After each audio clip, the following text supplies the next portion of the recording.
জাতীয় বিশ্ববিদ্যালয়ে ২০২২ সালের মাস্টার্স শেষ পর্বের পরীক্ষায় কুষ্টিয়া সরকারি কলেজের রসায়ন বিভাগে সবাই ফেল করেছেন।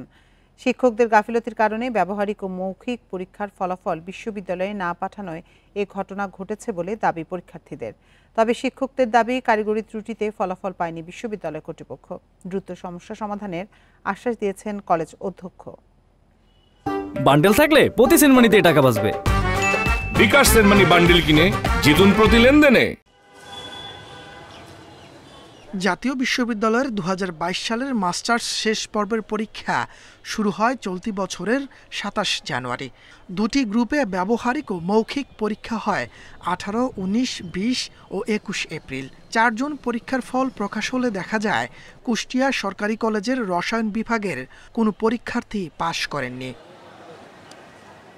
শিক্ষার্থীদের অভিযোগ, ব্যবহারিক ও মৌখিক পরীক্ষার ফল জাতীয় বিশ্ববিদ্যালয়ে না পাঠানোয় তারা সবাই ফেল করেছেন। প্র্যাকটিক্যাল নাম্বারগুলো ছিল সেগুলো স্যাররা তাদের ভুলের কারণে পৌঁছাতে পারে নাই, সাবমিট করতে পারে না। তার প্রেক্ষিতে আমাদের রসায়ন ডিপার্টমেন্টের মাস্টার্সে যারা পরীক্ষা দিয়েছিল তাদের ৯০ জনে অকৃতকার্য হয়েছিল। করোনা আন্দোলন সবকিছু মিলায়ে অলরেডি আমরা অনেক সেশন জটে, আমাদের লাইফের থেকে অনেক বছর নষ্ট হয়ে গেছে। কিন্তু এখন আসে যদি এই বছরটাও যদি আমাদের জীবন থেকে নষ্ট হয়ে যায়, সেক্ষেত্রে আমাদের তো আর কিছু করার থাকবে না। রসায়ন বিভাগের প্রধান মোহাম্মদ রকুনুজ্জামানের দাবি, ব্যবহারিক ও মৌখিক পরীক্ষার ফলাফল অনলাইনে পাঠানো হয়। কারিগরি ত্রুটির কারণে সেটি বিশ্ববিদ্যালয় কর্তৃপক্ষের হাতে পৌঁছায়নি। ভর্তি কমিটি থাকার কারণে আমি ওইদিকে ব্যস্ত ছিলাম, এদিকে জুনিয়র যে সহকর্মীর দায়িত্ব ছিল সে অনলাইনে সাবমিট করেছে, কিন্তু এটা সাবমিট হয়নি।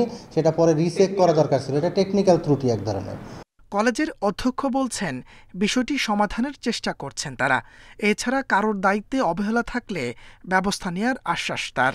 ছাত্রদের 1 বছর নষ্ট হওয়ার প্রশ্ন নাই। আমরা আশা করছি যে একেবারে অল্প সময়ের মধ্যে এই বিষয়টি নিষ্পত্তি করা যাবে। দায়িত্বে অবহেলার কারণে তাদের প্রতি যতটুকু ব্যবস্থা গ্রহণ করা সেটা আমরা প্রশাসনিকভাবে সেটা আমরা নিচ্ছি এবং নেব। কলেজের রসায়ন বিভাগ থেকে মাস্টার্সের এই পরীক্ষায় অংশ নেন ৯০ জন শিক্ষার্থী। Independent news.